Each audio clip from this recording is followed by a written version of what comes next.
This is your news source evening bulletin for today's Tuesday, the 7th day of February in the year 2023.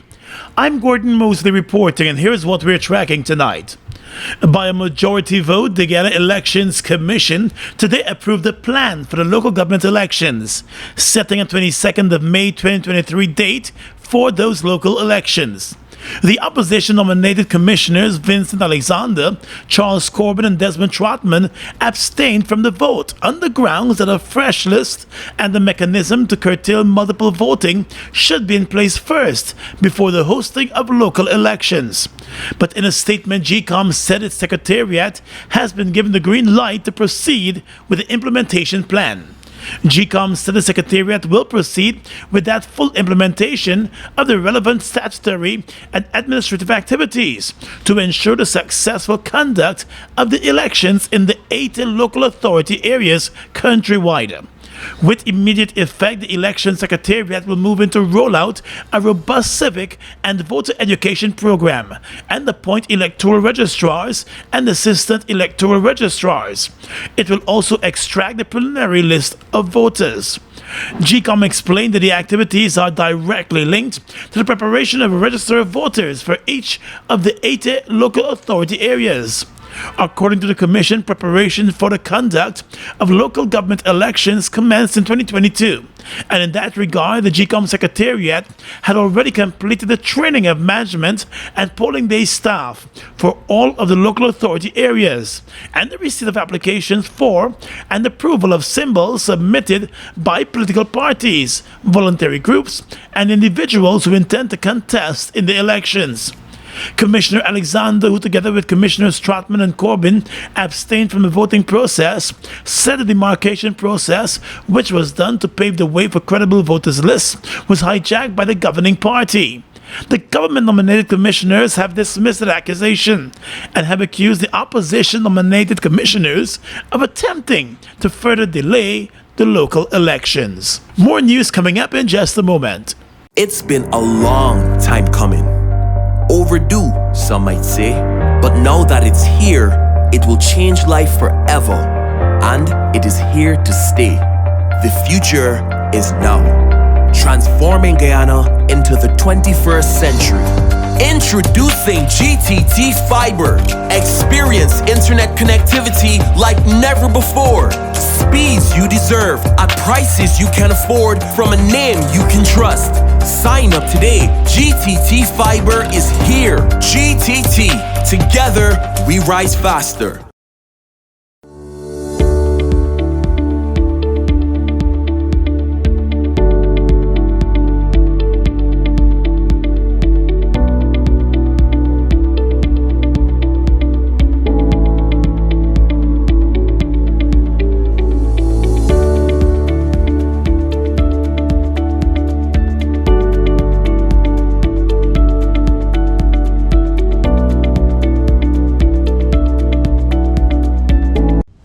Giftland Office Max, we're all about customer satisfaction. Whether it's clothing and shoes for the ladies, gents, and kids, or for the latest electronics or hardware appliance, we're always thinking of satisfying you, our dear customers. Now you can shop online at www.giftlandofficemax.com or visit us at the Giftland Mall, where we're happy to serve each and every one of you.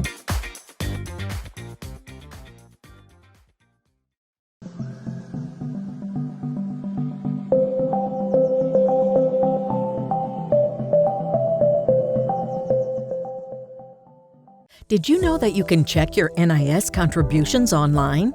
Simply visit our website at www.nis.org.gy. Click on the Create New Account button and enter the required information.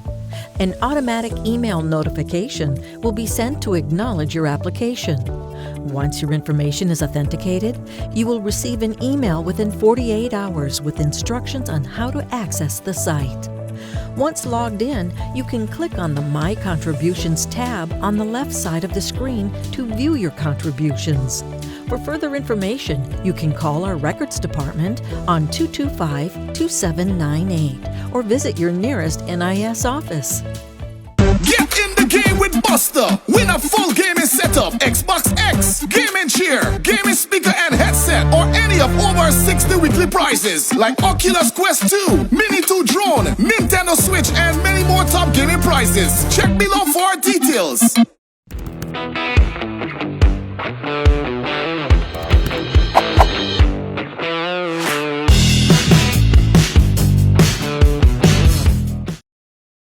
Attorney at law Nigel Hughes is expected to cross-examine 6 witnesses who implicated former Deputy Chief Election Officer at GCOM Roxanne Myers during their testimonies before the Elections Commission of Inquiry.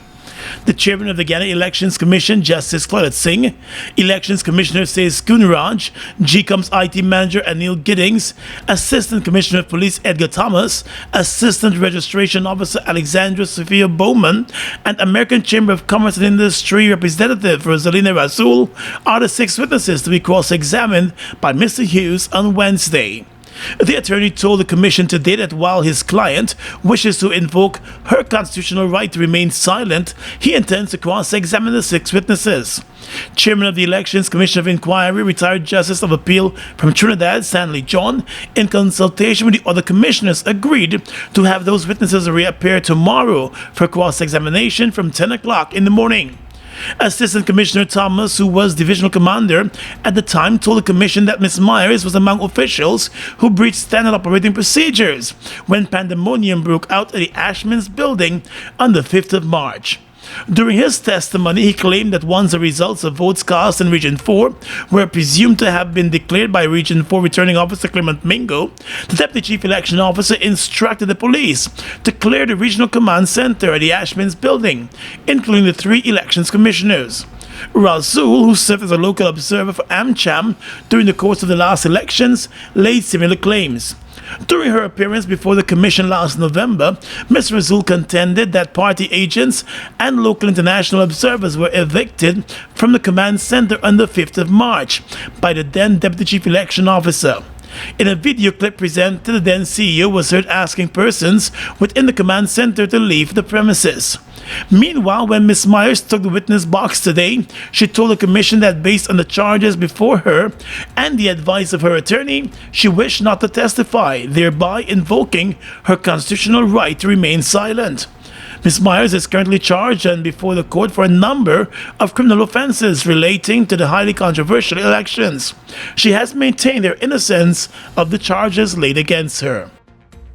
Let's tell you now that the chairman of the Guyana Elections Commission, retired Justice Claudette Singh, has agreed to rescind the appointment of Anil Giddings as the commission's operations director, with effect from tomorrow, Wednesday. Elections Commissioner Vincent Alexander made the disclosure this afternoon, shortly after leaving a meeting with GCOM. Mr. Giddings, who is the Commission's IT manager, was seconded to the new post, which was created by the GCOM chair in November based on a request from the Chief Elections Officer Vishnu Prasad. In that request, the CEO explained that a senior officer was needed to assist with the day-to-day implementation and evaluation of the statutory and administrative tasks outlined in the work plan for the conduct of local government elections. But the opposition-nominated commissioners argued for weeks that both the creation and the appointment were ultra-virus. The Constitution is unequivocal about who's responsible for staffing. It says the Commission, and the chairperson has no authority to create a position and then to go and second someone into the position. It was also pointed out that Mr. Giddings is among candidates shortlisted for the post of Deputy Chief Elections Officer, and his appointment placed the other candidates at a disadvantage. The person is an applicant for the approximate position of DCU, which was advertised over a year. We've had applicants, we've shortlisted, and they have dragged their feet on appointing someone, whilst this applicant seems to be acquiring the experience to make him eligible for the position. Commissioner Alexander said Commissioner Clement Rohi has also not submitted any nomination to date, despite promising to do so by last Friday.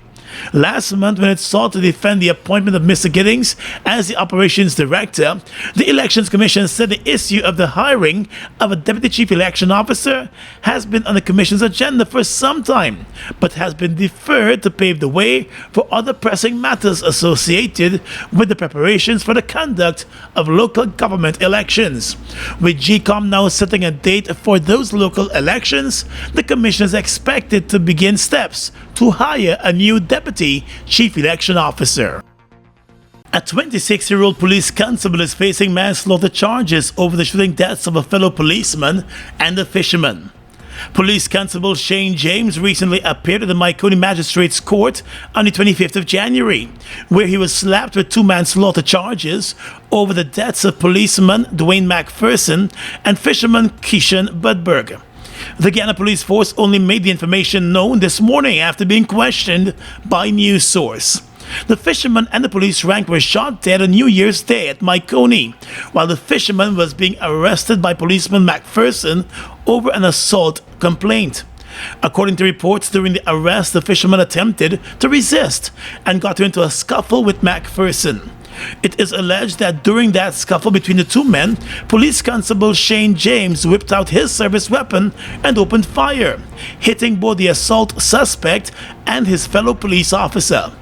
The matter was investigated by the Police Office of Professional Responsibility, and the Director of Public Prosecutions recommended the 2 manslaughter charges against the police rank. In his appearance at the Myconi court, the manslaughter accused was granted bail in the sum of $800,000 on each of the 2 charges. He is expected to return to court tomorrow for the continuation of the case. Mobil 1 is more than oil. It's many oils. It transforms at the molecular level. When cold, it's thicker than honey. When hot, it's thinner than water. Mobil 1 adapts and readapts to last longer. 16,000 kilometers between oil changes. That's your engine evolved. Sol Guyana is the authorized distributor of Mobil lubricants. Combo pack up, we feeling best. Sunshine stacks above the rest. There is no contest, is the best mix, so we feeling best. Best value to how you feeling. Ole cheesy, too much ripples and more combo pack of flavors galore, yeah. Combo pack up, we feeling best. Sunshine stacks above the rest. There is no contest, is the best mix, so we feeling best. Sunshine Snacks Combo Pack, now with a new look and new mix. Grab your pack today. Best mix, so we feeling best. Anson Mini Mart is now open to serve your everyday wants and needs. Our experienced pharmacists will help you feel your best, ensuring you bring home everything you need. We guarantee you will come back for everything you want. Our team is friendly. Our shelves are stocked and ready. Hassle-free shopping for your busy life. Anson Mini Mart, everyday shopping made easy. From our home to yours. Anson Mini Mart is now open to serve you. Call 220-0505 or check out our Anson Macau Guyana Facebook page for more details.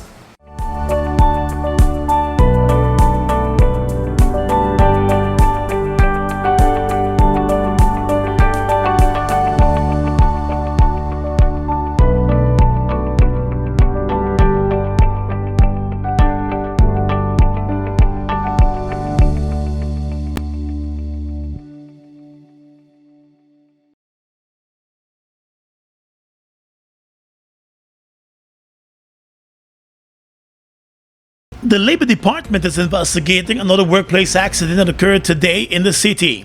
This morning, 43-year-old construction worker Leon Turpin was badly burned at his work site after receiving several electrical shocks about his body.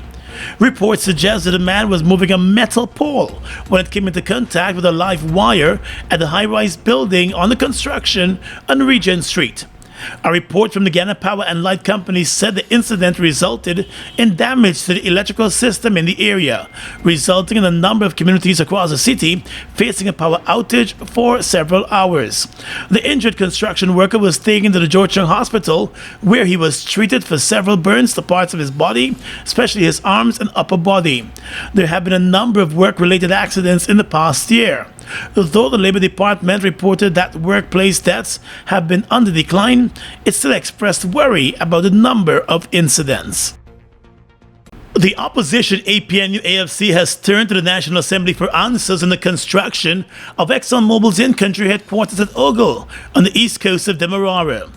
Through the National Assembly, Opposition Member of Parliament Ganesh Mahipal is hoping to have the Minister of Natural Resources Vikram Barra disclose whether the cost of the multi-billion-dollar facility is cost recoverable.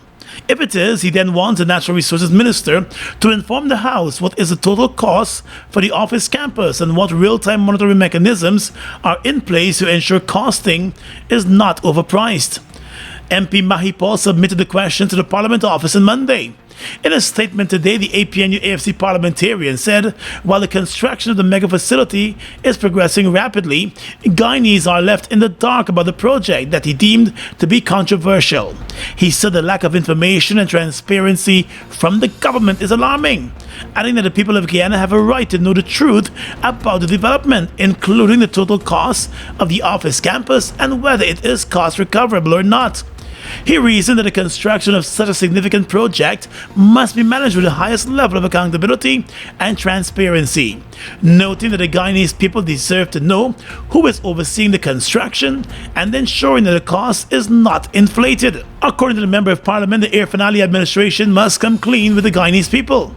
In the interim, news source has approached ExxonMobil for details on the project, including the total cost, the construction of the headquarters. Its response is currently pending. The Jawala Village Council has obtained a $20 million judgment against a miner who mined on lands belonging to Jawala on the advice of the Guyana-Georgian Mines Commission. In a statement, the Village Council said High Court Judge Justice Samuel Kisun handed down the judgment on the 30th of January. The judge awarded the council damages in the sum of $10 million for trespass to the village's land and $10 million against the GGMC and Timna Mining jointly for breaching provisions of the Amerindian Act. Justice Kisun further granted a permanent injunction against the company Timber Mining and the GGMC from mining and or permitting mining on the village lands. Costs were awarded in favor of Jawala Village Council in the sum of $1 million. Jawala is an Akawayo community on the Mazaruni River. The GGMC had granted James Karuskowski and Timber Mining permission to conduct mining activities in the Mazaruni River, which passes through the Jawala Village lands. The council explained that despite several requests from the Village Council for the miners and the GGMC to desist from mining or granting permission to mine within their village lands, the GGMC and the miner ignored the several demands and continued to grant permission to mine within the village area. Their continued violation of the Amerindian Act resulted in the council moving to the court. The Jawala Village Council was represented by Jed Vasconcelos of the Hughes, Fields and Stobie law firm. Attorney General and Minister of Legal Affairs Senior Counsel Anil Nandlal has announced that plans are moving full steam ahead to establish a law school here in Guyana. During his recent budget debate presentation, Mr. Nandlal said the government has already identified a team that will see the establishment of the law school here, since it has already received the green light from the Council of Legal Education. Fortunately, last year, September, permission was granted by the Council of Legal Education, the proper authority, for us to begin work on the establishment of a law school here. And Mr. Speaker, the government has established a team, and that team will be working with the judiciary, with the University of Guyana, with the Guyana Bar Association, towards the attainment of this objective. When the law school comes on stream, it will save local graduates from the University of Guyana from having to travel to one of the regional law schools to be able to complete their legal education and be able to practice law. In September last year, the Council of Legal Education, which is a regional body that falls under CARICOM, found favor with Guyana's pleadings and made the decision to greenlight the establishment of a law school here in Guyana. The local law school is expected to attract students from across the region and further afield, and is also expected to ease the overcrowding at the U Wooding Law School in Trinidad and Tobago and the Norman Manley Law School in Jamaica. Guyana has been making repeated efforts over the past 30 years to have a law school established locally. Anson Mini Mart is now open to serve your everyday wants and needs. Our experienced pharmacists will help you feel your best, ensuring you bring home everything you need. We guarantee you will come back for everything you want. Our team is friendly. Our shelves are stocked and ready. Hassle-free shopping for your busy life. Ansem Mini Mart. Everyday shopping made easy. From our home to yours. Ansem Mini Mart is now open to serve you. Call 220-0505 or check out our Ansem Guyana Facebook page for more details. Food Max Supermarket, located on the ground floor of the Giftland Mall, is your one-stop shop for all your grocery needs. We stock a variety of imported frozen meat and food products, fresh produce, and pet supplies, freshly made bread. Rotisserie chicken and patties are also available daily. Shop in comfort today at Food Max and let our courteous staff assist you in satisfying your shopping needs. Food Max, the fresh food specialist. It's one of your biggest goals, getting your own home, where memories are made, where happiness lives. You may feel that home ownership or renovation is beyond your reach, but we at Republic want you to know that there's always a way.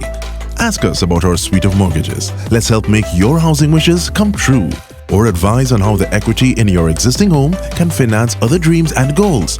Call or go online to learn more. Buster, win a full gaming setup, Xbox X, gaming chair, gaming speaker and headset, or any of over 60 weekly prizes like Oculus Quest 2, Mini 2 drone, Nintendo Switch, and many more top gaming prizes. Check below for details. Fuel it up and drive, Super 95. Tune up, fuel it up and drive, Super 95. Tune up.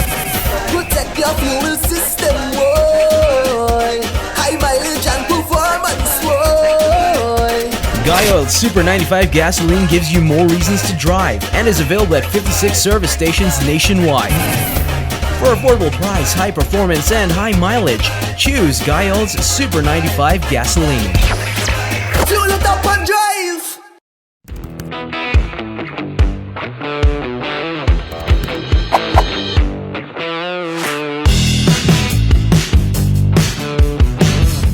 Across the region tonight, Trinidad and Tobago's energy minister has held discussions with his Venezuelan counterparts, according to Venezuela's state media.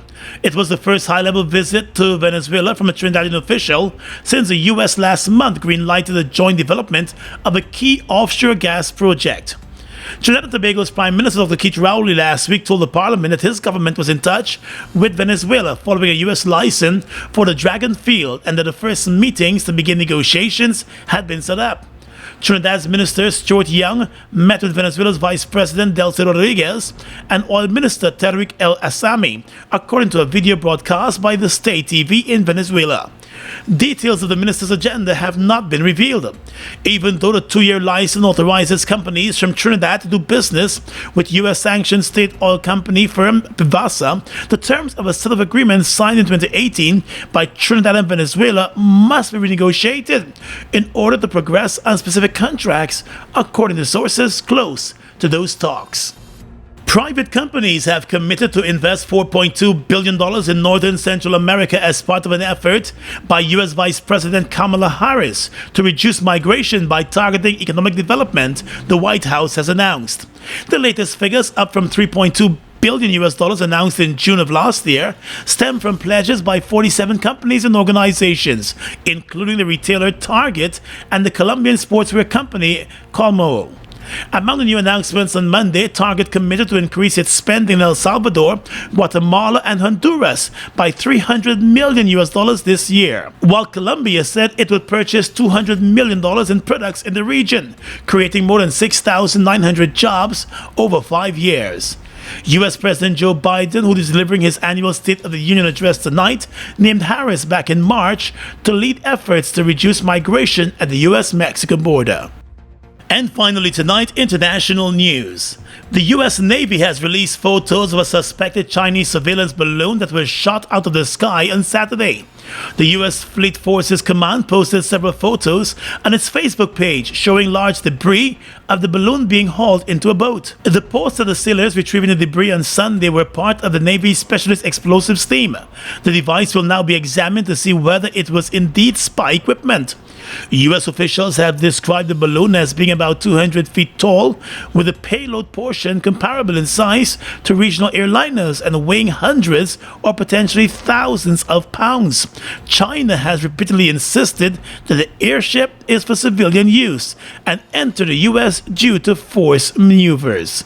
It was completely an accident, China has said. And that's your News Source Evening Bulletin for tonight. I'm Gordon Mosley reporting and encouraging you to stay safe.